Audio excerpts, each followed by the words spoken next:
将这辆心爱的保时捷升起后，紧接着卡特出了一趟门，把订购的车身框架拖了回来，看着就跟运玩具似的。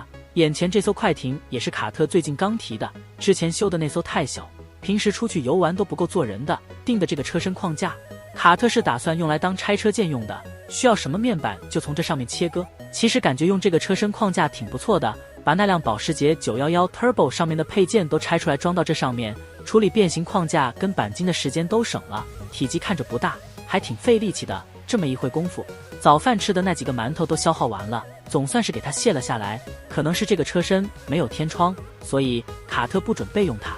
虽然是个二手的车身框架，但质量还是很不错的，各个地方都没有较大的损坏的迹象。油底壳卡特也订了一个新的，花了800码内，就这材质咋感觉像是塑料的，给车子降下来。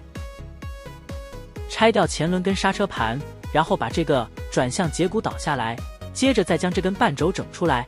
没想到前轮半轴损坏的这么严重，弯了一大截，把这根新的半轴跟悬架配件都安装上去。这车子的悬架基本换了70%，等会开着这辆保时捷出去溜达。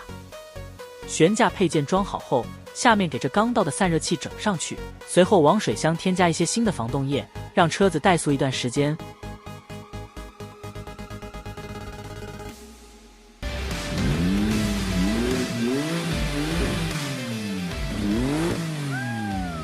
这哥俩是真会玩，等会别给车子烧了。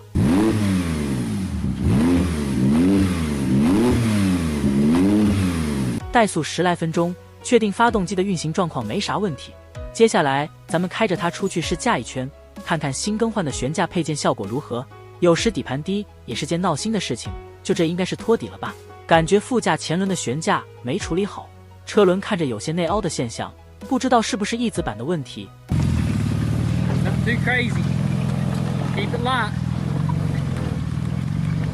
卡特正在对车子做反向测试。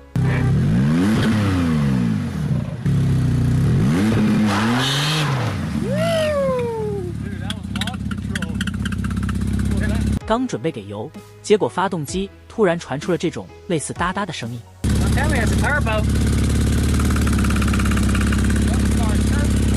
卡特猜测可能是散热器或者涡轮的问题，先不管那些，等下回去再研究到底是因为啥。车子都开出来了，油门肯定是要踩的。该说不说的，这台双涡轮增压水平对置6缸发动机的声浪听着属实不赖。这种哒哒的噪音越来越大了，还是赶紧给车子开回去吧，等会别给发动机整报废了。